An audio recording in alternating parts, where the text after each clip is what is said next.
Things in nature work silently. They come into being and possess nothing. They fulfill their functions and make no claim. When merit has been achieved, do not take it to yourself, for if you do not take it to yourself, it shall never be taken from you. Follow diligently the way in your own heart, but make no display of it to the world. Keep behind, and you shall be put in front. Keep out, and you shall be kept in. Goodness strives not, and therefore it is not rebuked. He that humbles himself shall be preserved entire. He that bends shall be made straight. He that is empty shall be filled. He that is worn out shall be renewed. He who is little shall succeed. He who is much shall go astray. Therefore the sage embraces unity, and is a model for all under heaven. He is free from self-display, therefore he shines forth. From self-assertion, therefore he is distinguished. From self-glorification, therefore he has merit. From self-exaltation, therefore he rises, superior to all. Inasmuch he does not strive, there is no one in the world who can strive with him. He who, conscious of being strong, is content to be weak, he shall be a channel for the waters of the world, and virtue will never desert him. He returns to the state of a little child. He who, conscious of his own light, is content to be obscure, he shall be the whole world's model. Being the whole world's model, his virtue will never fail. He reverts to the absolute. He who, conscious of desert, is content to suffer disgrace, he shall be the cynosure of mankind. Being the cynosure of mankind, his virtue then is full. He returns to primal simplicity. He who is great must make humility his base. He who is high must make lowliness his foundation. Thus princes and kings, in speaking of themselves, use the terms lonely, friendless, of small account. Is not this making humility their base? Thus it is that some things are increased by being diminished, others are diminished by being increased.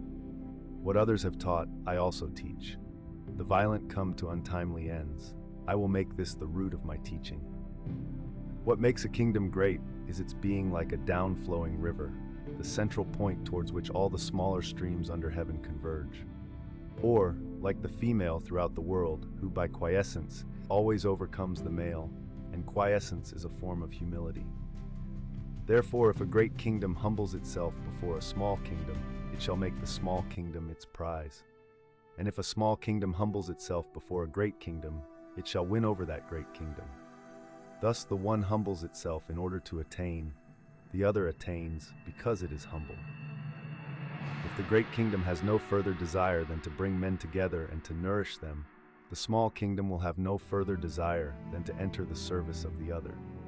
But in order that both may have their desire, the great one must learn humility.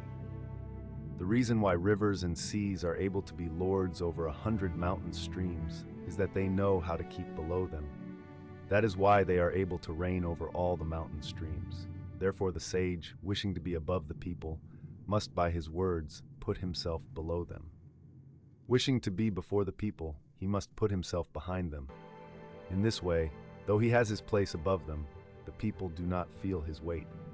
Though he has his place before them, they do not feel it as an injury. Therefore all mankind delight to exalt him, and weary of him not. The sage expects no recognition for what he does. He achieves merit, but does not take it to himself. He does not wish to display his worth. I have 3 precious things which I hold fast in prize. The first is gentleness, the second is frugality, the third is humility, which keeps me from putting myself before others. Be gentle, and you can be bold. Be frugal, and you can be liberal. Avoid putting yourself before others, and you can become a leader among men. But in the present day, men cast off gentleness and are all for being bold. They spurn frugality and retain only extravagance. They discard humility and aim only at being first. Therefore they shall surely perish. Gentleness brings victory to him who attacks and safety to him who defends. Those whom heaven would save, it fences round with gentleness. The best soldiers are not warlike. The best fighters do not lose their temper. The greatest conquerors are those who overcome their enemies without strife. The greatest directors of men are those who yield place to others. This is called the virtue of not striving, the capacity for directing mankind. This is being the compeer of heaven. It was the highest goal of the ancients.